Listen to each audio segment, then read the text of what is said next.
Olá, querido amigo, querida amiga, que a graça e a paz do nosso Senhor Jesus Cristo inundem a sua vida de tal maneira que a esperança viva seja o motivo do seu sorriso, da sua alegria, e não somente seu, mas também dos seus filhos, dos seus pais, das pessoas que você ama. Hoje eu quero falar com você um pouquinho a respeito do Evangelho da Prosperidade. Em primeiro lugar, eu quero que você saiba que eu respeito muito todas as pessoas que acreditam nesse Evangelho, embora ele não seja bíblico, embora eu não possa defendê-lo. O Evangelho da Prosperidade, em resumo, em suma, é a proposta de que qualquer pessoa que se aproxime de Cristo de maneira sincera e com fé, receberá de Deus tantas bênçãos que ele prosperará em todas as áreas da vida, sobretudo na área financeira. E quem não quer prosperar financeiramente? Quem não quer ter uma casa melhor, um carro melhor, quem sabe um segundo carro, quem sabe o seu primeiro carro? Todos nós queremos. É por isso que essas igrejas estão sempre lotadas, abarrotadas de pessoas. É a relevância da mensagem. As pessoas não procuram mais saber qual é a verdade. Elas estão preocupadas com a existência delas, com o bem-estar, e por isso concorrem a essas igrejas.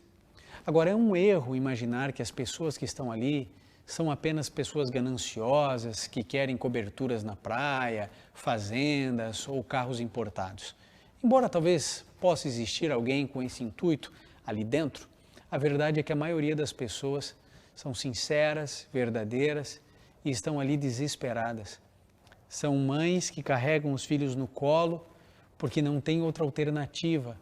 A família falhou, o governo falhou, a sociedade falhou e ela não tem mais saída, ela não tem mais esperança, a não ser levar em uma igreja que possa curar o seu filho ou que possa prometer a ela alguma coisa que enche o coração dela de esperança. Essa é a verdade. Agora, perceba uma coisa importante. O Evangelho da Prosperidade, dentre outras coisas, oferece à pessoa a possibilidade de ela parar de sofrer.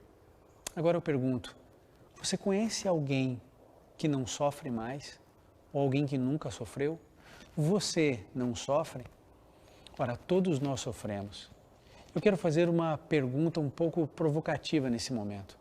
Você acha que esses grandes líderes dessas igrejas que advogam o Evangelho da Prosperidade não sofrem? Eles não têm dor de barriga, eles não têm dor de cabeça, eles não têm plano de saúde, eles não compram remédios em farmácias, eles não têm dificuldade nenhuma, não dói a coluna. Querido, a verdade é que você não pode oferecer um produto o qual você não possa entregá-lo. Como um indivíduo diz assim, pare de sofrer. Eu sofro, você sofre. E o Evangelho, a palavra do Senhor, declara algo completamente diferente disso. Se você refletir um pouquinho, você vai descobrir que as pessoas que seguiram a Cristo, elas não ficaram mais ricas financeiramente. Pelo contrário, elas ficaram mais pobres. Quero citar um exemplo aqui, por exemplo, Saul.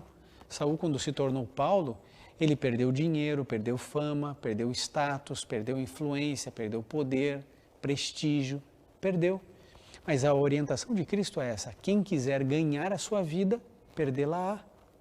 Nós negamos os prazeres desse mundo, negamos às vezes até as oportunidades que esse mundo oferece, se essas oportunidades vão contra a palavra do Senhor. Eu gostaria que você acompanhasse comigo um texto que vai fazer você pensar. No livro de 1 Timóteo, no capítulo 6, no verso 7 até o verso 10, existem versos importantes para a nossa reflexão. Aqui nós lemos: porque nada trouxemos para este mundo e nada podemos levar dele. Tendo, porém, o sustento e com que nos vestir, estejamos contentes. Mas os que querem ficar ricos caem em tentação e em laço e em muitas concupiscências, loucas e nocivas, as quais submergem os homens na ruína e perdição. Porque o amor ao dinheiro é a raiz de todos os males. E nessa cobiça, alguns se desviaram da fé e se transpassaram a si mesmos com muitas dores. A luta, a ganância pelo dinheiro gera dor, morte e sofrimento. No livro de Mateus, no capítulo 6, Jesus Cristo fala que nós não devemos juntar tesouros nessa terra, onde o ladrão rouba, onde a traça corrói, mas devemos juntar tesouros no céu. Aliás, eu vou dizer uma coisa para você que talvez você nunca tenha ouvido, mas prosperidade financeira na Bíblia, ela está mais ligada a perigos do que a bênçãos. Veja, não é errado ser rico, não é pecado ser rico. Nós lembramos de Abraão, de Jó, de José de Arimateia, Nicodemos, homens riquíssimos e que usaram seus recursos para a pregação do Evangelho. Usaram seus recursos para minorar o sofrimento das pessoas.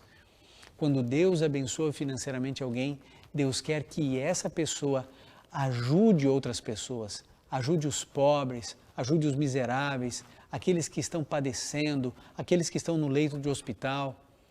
Eu e você precisamos entender que dentro do Evangelho da Prosperidade existe também muitas curas e milagres. Ora, eu não tenho o dom de curar, mas se eu tivesse o dom de curar, sabe onde eu estaria nesse momento? Não estaria gravando esse vídeo. Eu estaria em alguma fila do SUS, com a unção e poder do Espírito Santo, curando todas as pessoas que estão ali padecendo, sofrendo, muitas delas chegando a óbito, porque não receberam um tratamento adequado ou porque não foram atendidos a tempo. Eu e você precisamos lembrar que se o Evangelho da Prosperidade, que já está aí há 20 anos, presente em mais de uma centena de países do mundo, se ele realmente funcionasse, esses países miseráveis da África e mesmo o Brasil, nós deveríamos estar numa condição social muito melhor. Sim, porque as pessoas que vão a essas igrejas prosperam.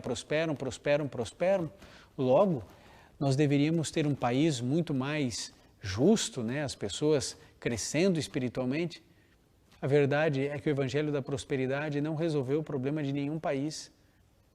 Veja, eu respeito cada pessoa que acredita nisso, mas eu não posso concordar, porque a teologia em volta da teologia da prosperidade coloca o homem como centro de toda a religiosidade, quando na verdade Jesus precisa ser o centro. O centro da nossa vida não somos nós mesmos, mas Cristo Jesus. Em função disso, eu e você precisamos sempre lembrar, pensar e refletir. Aquilo que estão ensinando é exatamente aquilo que está na Bíblia. Eu gostaria que você refletisse mais, orasse mais, pensasse sobre isso. Talvez você seja um advogado do Evangelho da Prosperidade. Talvez você tenha prosperado.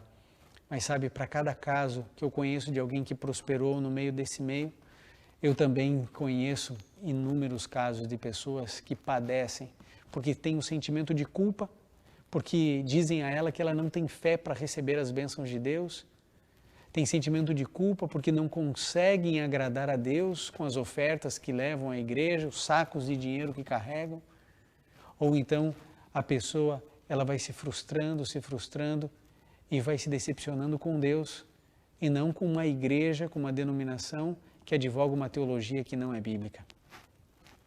Querido, Deus quer libertar você.